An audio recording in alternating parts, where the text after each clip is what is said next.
দিচ্ছি তো শপথ করতে হবে।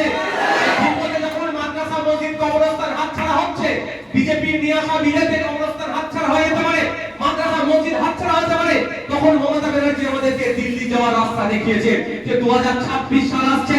আমি আপনাদের অনুরোধ করছি, খাম চিহ্নে ভোট দেবেন না দেবেন এটা আপনাদের ব্যাপার, কিন্তু আপনাদেরকে শপথ নিতে হবে, প্রতিজ্ঞাবদ্ধ হতে হবে, কসম কাটতে হবে যে মমতা ব্যানার্জির এই জোড়া ফুলে আমরা হাত দেব না, তাকেও আমরা দিল্লি যাওয়ার রাস্তা করে দেবো। আইএসএফকে পছন্দ লাগে দেবে, না লাগে দেবেন না, কিন্তু অনুরোধ, বিজেপি কিন্তু দেওয়ার প্রশ্ন আসছে না। ও আইন নিয়ে এসেছে মাদ্রাসা মসজিদের জায়গা কেড়ে নেওয়ার জন্য, ওর বিরুদ্ধে ভোট হবে, আপনার পদ্ম ফুলে হাত দেওয়ার প্রশ্ন নয়। আর যে তৃণমূল এই পশ্চিম বাংলাতে, যে তৃণমূলকে আপনাদের ভোটের জন্য মসজিদে যাওয়া যারা নামাজি তাদের ভোটেতে মমতা ব্যানার্জি আছে নবান্নে 14 তলায় বসে আছে, সেই মসজিদ যাওয়ার রাস্তা বিজেপি বন্ধ করার চেষ্টা করছে।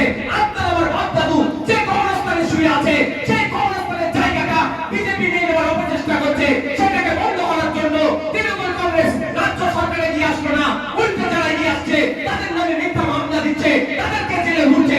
যে সরকার পশ্চিম বাংলায় ওদেরকে আন্দোলনকারীদের উপরে দমন প্রয়োগ করছে, তাদের বিরুদ্ধে আমাদের ভোট হবে। হবে তো ভাই?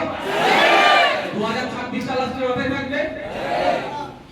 পছন্দ না হয় প্রার্থী, নোটা থেকেই ভোট দেবে। কোথায়? সর্বশেষ সুইচটা এটিএম মেশিনে থাকে নোটা, সেখানে গিয়ে দেবেন।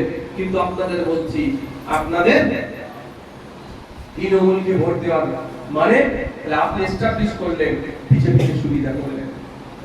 বিজেপির